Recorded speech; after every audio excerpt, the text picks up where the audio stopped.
Hi, this is Pranav Goa Thakurta from EduTV.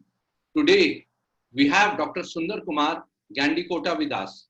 He is BE, MIE, MBA, B.Ed and PhD. Dr. Sundar Kumar worked in the engineering industry and was involved in functions like design project management, engineering, plant, production, and general management for 16 years. In the year 1998, he joined the famous Rishi Valley School, Krishnamurti Foundation of India, as a faculty member and received an opportunity to be exposed to the school education. It was due to the free and nurturing ambience of Rishi Valley that he began to learn about school education. While teaching subjects like physics, mathematics for 8 years, he also conducted a study of management style and growth of students and teachers at Rishi Valley School. He served Chinmaya International Residential School, Coimbatore, Anubhuti School, Jalgaon, Orchid International School, Nasik, Neeraj International School, Hyderabad, S.A. Jaipuria School, Kanpur for next 12 years, focusing on school development and improvement through initiatives and innovation in educational process and school leadership and management. His experience in different schools repeatedly confirmed to him that it is very important for a school and its leadership to be clear in its educational intent and vision. The clearer the intent and the vision are, the more passionate will be the leadership. With this backdrop, it is possible to evolve powerful and effective school development and improvement plans. It is very well possible to tenaciously pursue the plan and improve schools from within. Dr. Sundar is interested to work with schools willing to make an earnest attempt to improve and provide better learning environments to students. Welcome, sir. Yes. Welcome to our program, My Educational Voyage. Sir, how was this voyage? How was this journey? And how was this transition from engineering to school education? Good morning, Pranav. I'm very happy to be with you and Tanya this morning, to be interacting with you and share a brief outline of my journey of the transition from Indian engineering industry to school education. While I was in the engineering industry, being essentially a learner, a passionate learner, I would say, I picked up many techniques which are used in the management of the engineering function, manufacturing, plant management functions like cause and effect analysis, quality circles, total quality management, and being very close to the employees who we are supposed to guide, mentor, and sort of manage. Planning, organizing, monitoring, course correction, consulting, deliberating, going to the spot and checking what exactly is the problem, Kaizen, continuous step-by-step improvement. These are some of the techniques which influenced me a lot.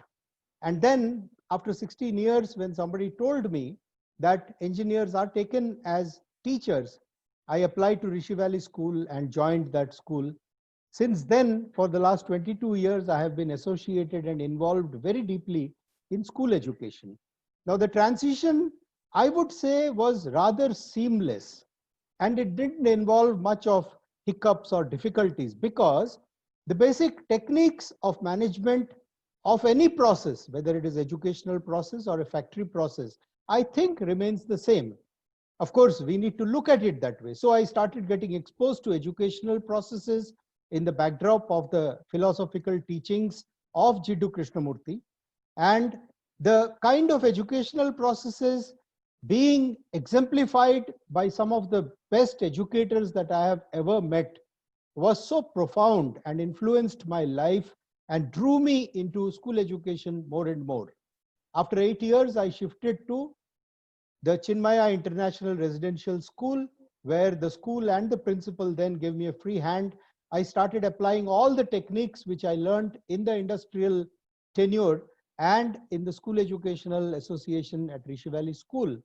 I tried to try out many things, including planning in better ways, understanding the difficulties of students, what are the causes for indiscipline, and how to address them so that in a lasting manner we can prevent and minimize the incidences of student indiscipline. Of course, keeping in mind the subtle distinction between childhood pranks and gross indiscipline. Teacher development program, because we don't get ready teachers anywhere.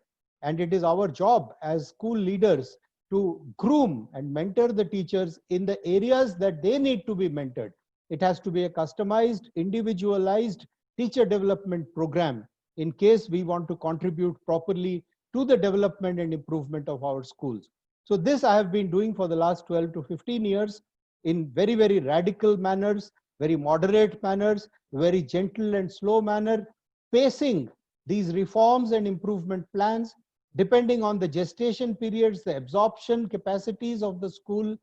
So at the end of about 14 years, I realized that school education of a high quality value-based kind is in no way conflicting with the aim of profitability or economic viability or long-term goodwill generation for a school.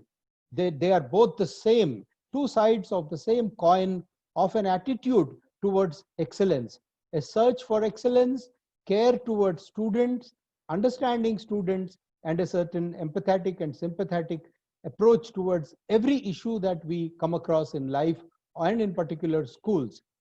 So I would say that the amalgamation of corporate management techniques with the non-intrusive handling of school development and growth is one of the essential cornerstones of my journey. With this, I could do many things. For example, in the Orchid International School at Nasik, which I served for a long period of about 7 to 8 years, we could organize this teacher development program so effectively. I think in all, I would have conducted more than 500 sessions of teacher development programs, ranging from transactional analysis to conflict resolution, to teaching physics in a better way, communications, presentations, and organization development, management of education to teachers also, because teachers are at some level managing and leading the students. With all these approaches, the student strength of the school went up from 125 to about 308 in 5 years. We achieved revenue break-even within 3 years of my assuming charge of Orchid International School. The school was nowhere in the good schools of the country. Within about 3 to 4 years, it was ranked 9th best amongst the coeducational residential schools by the C4 and Educational World Survey of 2011 and 12. The teacher attrition reduced to less than 5% in a span of about 3 to 4 years, from about 20% when I took charge. This was essentially by reaching the teachers in the way they are. What we expect from the teachers, I was doing exactly the same as the school head, understanding the teacher as he or she is and trying to take him forward from there. We would have conducted more than 100 teacher development programs of about 1 to 12 working days in all these schools put together. We could create a self-governed school community with a feature of self-regeneration, and this led to significant quality improvements in the organization culture. The academic achievements of the schools became better, and also the pedagogical techniques for deep learning experience could be introduced in all these schools. I also worked in a large day school in Kanpur called Seth Anandram Jaipuria School, which had about 2,400 students and more than about 150 staff members, if I'm not mistaken. We could do a lot of things there within a short span of 2.5 years, including shifting the facilities, improving the facilities to reduce the running cost of the school, because I could make out that improving the top line and reducing the bottom line are as applicable in the schools as they are to the corporate world for improving our economic viability. With the gross margins that we have, we can invest in school development even further. But one thing I could make out is that a short-term, shortcut approach doesn't really work in improvement of schools. So in a nutshell, Pranav and Tanya, this is what my journey has been, and it has been an exhilarating and extremely satisfying journey of 22, 23 years. There is absolutely no looking back on the engineering industry, although we have drawn so heavily from that. Thank you very much and have a very good day.